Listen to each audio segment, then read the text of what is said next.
अब हम पढ़ेंगे applications of Henry law. First क्या है, in packing of soda cans. जो सोडा वाटर बोटल्स हैं are always packed under higher pressure to increase the solubility of CO2 gas. मतलब उसमें हाइयर प्रेशर के अंडर ही हम उसको पैक करते हैं। क्यों? क्योंकि जो CO2 गैस है ताकि उसमें सोलिबिलिटी है जो CO2 गैस की इंक्रीज हो जाए। ठीक है, इसीलिए हम उसको अंडर हाइयर प्रेशर ही उसको पैक करते हैं। ठीक है, सेकंड क्या है, फॉर क्लाइंबर्स और people living at high altitudes. मतलब जो हाइयर एल्टीट्यूड्स पे रहते हैं या क्लाइंबर्स होते हैं जो, उनके लिए भी ये ला अप्लाई होता है। देखो कैसे, एट हाई एल्टीट्यूड्स, एल्टीट्यूड मतलब जो ज़्यादा ऊंचाइयों पे रहते हैं, at high altitudes the partial pressure है जो ऑक्सीजन का लेस होता है देन द ग्राउंड लेवल।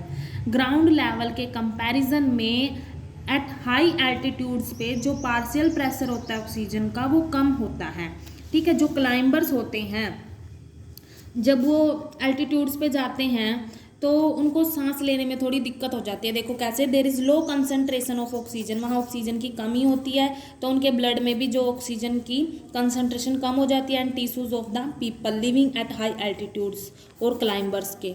ठीक है, so they feel weak and are unable to think properly. उसको हम क्या बोलेंगे, जो ये डिसीज हो जाता है ऑक्सीजन की कमी के कारण, एनोक्सिया। ठीक है, थर्ड क्या है इसकी application, in the function of lungs when air enter the lungs. जब एयर एंटर करती है लंग्स में जो पार्शियल प्रेशर ऑक्सीजन का वो हाई होता है। जो ये ऑक्सीजन है वो कंबाइन करेगी किसके साथ, हीमोग्लोबिन जो कि हमारे ब्लड में होता है, टू फॉर्म ऑक्सी हीमोग्लोबिन। ठीक है, partial pressure of oxygen in tissues is low, hence जो पार्शियल प्रेशर ऑक्सीजन का टिश्यू में लो हो जाता है, इसीलिए ऑक्सीजन रिलीज्ड होगी और form oxy hemoglobin which is utilised.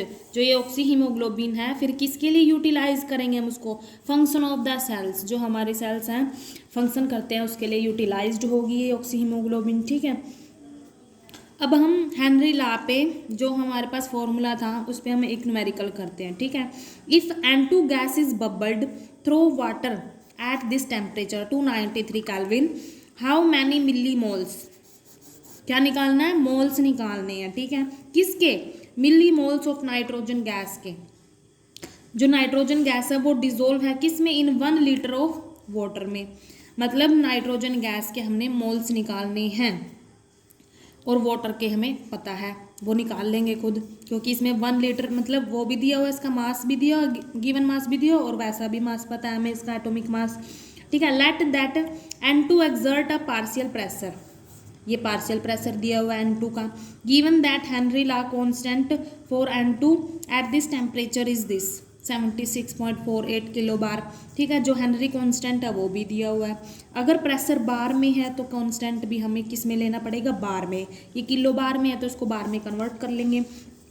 हमारे पास फॉर्मूला क्या होता है, pressure equals to K multiply mole fraction. ठीक है, यहाँ पे प्रेशर है जो पार्शियल प्रेशर नाइट्रोजन का दिया हुआ है हमें, इक्वल्स टू KH कांस्टेंट भी दी हुई है उसकी वैल्यू, हमें मोल फ्रैक्शन नहीं पता। ठीक है, तो हम क्या करेंगे, मोल फ्रैक्शन को इस साइड लिख लेंगे इक्वल्स टू, इस फॉर्मूले से ये इक्वेशन बन जाएगी। देखो PN2 डिवाइड बाय KH। ठीक है, ये KH इधर आ जाएगा इसके डिवाइड में और उधर मोल फ्रैक्शन रह जाएगा, ये फॉर्मूला बन जाएगा।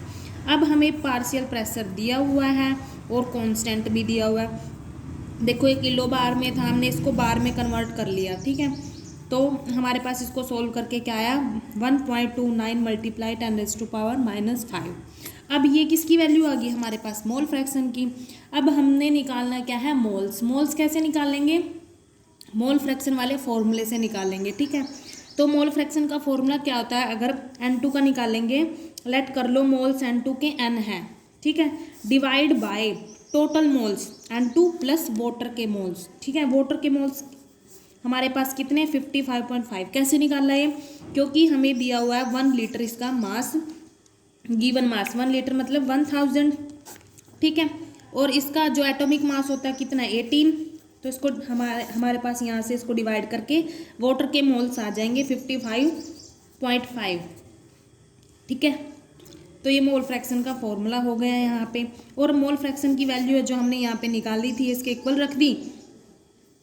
अगर हम इसको जी यहाँ पे जो n है वो बिल्कुल स्मॉल है इससे 5.5 सॉरी 55.5 से, तो ये नेग्लिजिबल कर दिया यहाँ पे ये n, ठीक है, नेग्लिजिबल कर दिया क्योंकि वो बिल्कुल स्मॉल है। तो हमारे पास क्या रह गया, n divide by 55.5 equals to this 1.29 multiply 10⁻⁻5।